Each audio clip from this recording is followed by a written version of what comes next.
So a lot of consumers continue talking using any medium whatsoever, from the social media, especially the social media. They are making their voices heard on how they feel about the current situation regarding the fuel. The good news is that the NPA says, well, we're not going to have the increment. We've been joined in the studio by the Chief Executive of the Consumer Protection Agency, a very well-known face, Mr. Kofi Capito. Good afternoon to you, sir, and thanks for joining us in our studios. I mean, first of all, good news coming in from the NPA? It is good news for now, but the funny thing is, the issue is not an increase. It's government realizing that they need to do away with what is called the subsidies that they've been giving to not just the vulnerable people, but everybody in Ghana. Unfortunately, the way we are doing it is very, very wrong, because ideally we should have what is referred to as mass transportation, whether being the road, the railway, the water transport, as it pertains in other jurisdictions, whereby if fuel is expensive, we can all enjoy what government also has put in place for its people to benefit. Okay, but how about the way they go about it? I mean, a lot of people think that it's because, well, we had to shout and say, well, we don't have fuel, because these things are done in conformity with international practices in terms of, I mean, what happens on the global world now. You see, what happened was, I guess it was just a miscommunication, because the BDCs actually warned government 2 weeks before that if certain things are not done, this thing is going to happen. I guess they were negotiating, but maybe it delayed. That is what caused this artificial shortage that I will put it, because it wasn't because we didn't have petrol in the country.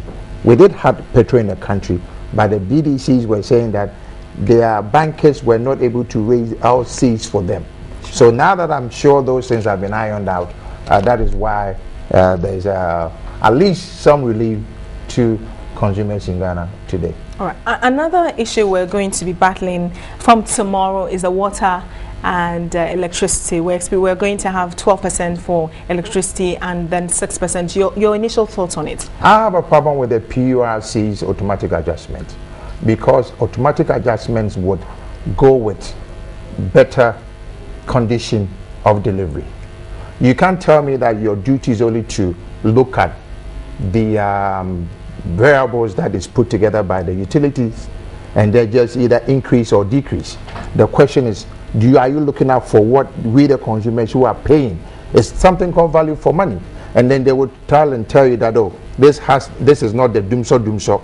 It's not about doomso. It's about inefficient delivery of water and electricity in the country. It is not fair for consumers to be asked even to pay 1% more if it doesn't meet the supply chain. But the other argument has been that even for what we're paying, whether it's of value or not, it's still not what the realistic price. How about that argument? Why are we paying realistic wages in Ghana? That's the question. I mean, there's something called our ability to pay. At a certain point, if we push Ghanaians, what we are afraid that, or what we are trying to prevent, which is illegality, smuggling and all those things, this is what is actually going to encourage it. Look, government puts in mitigations or steps to actually cushion people. It's not just that in Ghana, even in the United States, winter time, there's a cushion for people who use light crude for heating, because it's a matter of life and death. If you don't give me the heat, I will die in the winter. I mean, it happens everywhere. I don't understand why the PURC, I have a problem with the PURC. Honestly, I'm talking to my lawyers, and we are thinking about going to court to seek an injunction that the PURC, until they can guarantee the consumers of Ghana that yes, you are going to pay, and we will make sure that you get what you are paying for. We have a prepaid system. How do you guarantee that? How do you guarantee? It's done everywhere. It's done everywhere. It's really hard to measure. If other countries can do it, why can't we do it in Ghana? We've done it before. When I was growing up, who was crying about electricity? Who was crying about water? We've done it before. It's just a matter of lack of planning, whereby people who are in charge did not, I mean, I won't say they didn't even assume. I mean, probably they didn't even think that if you, excuse me, have an intimate relationship with your wife or your girlfriend, they will have a baby. If that person comes in Ghana, into Ghana, you have to cater for that person. This idea about, oh, because there were small, we were and under, no. Other jurisdictions, population is growing. China, they are growing. Are they crying about electricity? No. China is about 10,000 times the population of Ghana. But the question is, what are we doing? As if we didn't know that we need to plan. Look, people are building all over the place without even permission from city authorities. Once they finish, they put the demand on government to go and provide water and electricity. Government should make sure that these things are properly planned. Just not anybody can build. That is the inefficiencies on government, and I'll put it at the doorstep of the PURC. That is another area that they should actually make sure that you just don't go and build in the boomies.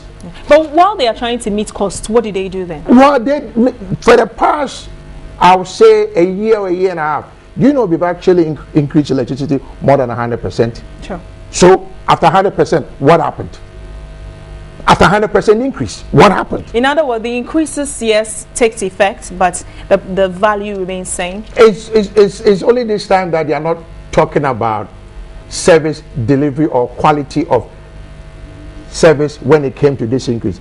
Any other time, they tell you that, oh, pay. If you pay, there will be a better delivery. And we pay, and nothing happens. So to me, like I'm saying, I'm talking to my lawyers. If we find a way that we can stop the PURC, because it is not fair. I'm not against we paying the increase. But once we pay, we should also get what we also demand. But that's why I asked the question about a measurement, you know, and it's in a qualitative sense, because if how do you measure quality? Is it by getting regular electricity supply or is it by, let's say, with the load shedding that's going on, they say it's 5 o'clock your light goes off, 10 o'clock it comes back on. How do you measure it? I'm not looking at load shedding. Listen, I heard no, I'm just giving an example of what's the parameters. I heard the PR lady on another television network talking about 2 of their machines is out. When 2 of the machines are out, fix the machine. You fix the machine, then you come and say that because we fixed the machine and it cost us so much, so we want to increase it. This idea about, oh, it's not that because the dollar to the CED fluctuation. For crying out loud, China and America has a serious trade deficit because the Chinese yuan is so low that America has bought so much from China, they owe them a lot. Money or currency depreciation and fluctuation happens on a minute basis. Okay. We should stop using this as an excuse in Ghana. Fine, the government also has a responsibility to make sure that our city does not keep falling. Whatever that they need to put in place to make sure that the city is somehow stabilized. Maybe for 6 months or maybe for a year. In other jurisdictions, no. Yesterday I was watching a show, this documentary on Brazil. A guy who sells in Brazil, he says the reason why people come to him, he hasn't increased his prices in 10 years. Okay. Why is it in Ghana every hour something goes up? Okay. Finally, before you go, the NPA says, well, speculations put to rest, no increment. But what happens if, you know, for the next 2 weeks or a month, we have an increment? No, like I just said, that what happens? Because consumers need to be educated on these That's things. what I'm saying, that little subsidy that government owes the BDCs is something that actually they want to get away with. Sure. But the question I'm asking them is, what is the government also doing to also support the people of Ghana? Like I said, to cushion those who cannot. Mass MMTs, the mass metro mass, railways. I mean, when I was when I came from Kumasi to Accra, I came on an overnight sleeper. STC. What has happened to STC? If STC is running, it will be cheaper than VIP. It's as simple as that. Look at the train that goes from Accra to Tema. Look at the amount of people that are on that train. Because it's affordable, it's reasonable, so we should have more of those, so that if you and I, we decide that, okay, petrol is getting too expensive, so at 8 o'clock, we will board a train By 8:30, we are at Accra. By 8:45, you are at TV3, as is done in any proper planned economy. Simple as that. All right. Thank you very much, Mr. Kofi Capito. Thank you so much for joining us on Midday Live.